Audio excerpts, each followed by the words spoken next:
हरिओम विठल। प्यारे गुरु भक्तों, संत नामदेव जी महाराज के गुरु ग्रंथ साहिब में संकलित अभंग वाणी के 13वें भाग पर आज हम चर्चा करने जा रहे हैं। संत नामदेव जी महाराज महाराष्ट्र के विश्व प्रसिद्ध संत हुए हैं। संत नामदेव जी महाराज अपने इस अभंग में कहते हैं कि 10 बैरागनी मोही बसी, किन्हीं पंचहू का मिट नाव, 17 दोही भरे अमृत सरी बीखू कहूँ मारी, कढ़ाऊं पाछे बहुरी न आवन पाहूं, अमृत वाणी घटते उतरहूं, आत्म कहूँ समझाहूं, बजर कुठारू मोई है छीना, कर मिनती लगी पाऊं, संतन के हम उल्टे सेवक, भगतन ते डर पाहूं, ये संसार ते तब ही छूटऊं, जब माया न लपटाऊं, माया नामू गर्भ जोनी का, ती तजी दर्शन पाऊं, इत करी भक्ति करही जो जन, तिन बहु सगल चुकाइए, कहते नामदेव बहारी किया ब्रह्महूं, ई संजम हरि पाइये। संत नामदेव जी महाराज कहते हैं कि सतगुरु की कृपा से 10 इंद्रियों अर्थात 5 कर्मेंद्रियों और 5 ज्ञानेंद्रियों को अपने बस में करके 5 विकारों काम, क्रोध, लोभ, मोह, अहंकार आदि पर विजय प्राप्त कर मैंने अपने मन को भगवान की भक्ति में लगा लिया है। अपने शरीर की 72,000 नाड़ियों को विषय विकारों रूपी विषय से मुक्त कर प्रभु के नाम रूपी अमृत का पान कर अब मैं जन्म मरण के चक्कर से मुक्त हो गया हूं।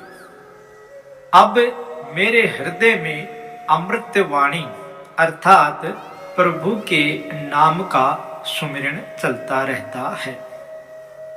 संत नामदेव जी महाराज कहते हैं कि जिस प्रकार माता सीता के स्वयंवर के समय श्री राम जी ने शिव का धनुष तोड़ा था, तब परशुराम जी क्रोधित होकर अपना शस्त्र कुल्हाड़ा लेकर श्री राम जी को मारने के लिए आए, पर श्री राम जी ने क्रोध में आए हुए परशुराम जी के चरण पकड़ लिए। इससे उनका क्रोध शांत हो गया।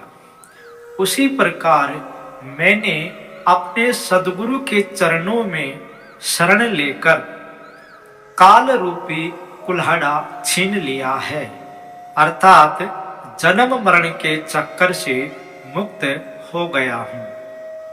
अब मैं मन इंद्रियों के स्थान पर संतों का दास बन गया हूं, अर्थात अब मैं संतों का सेवक बन गया हूं।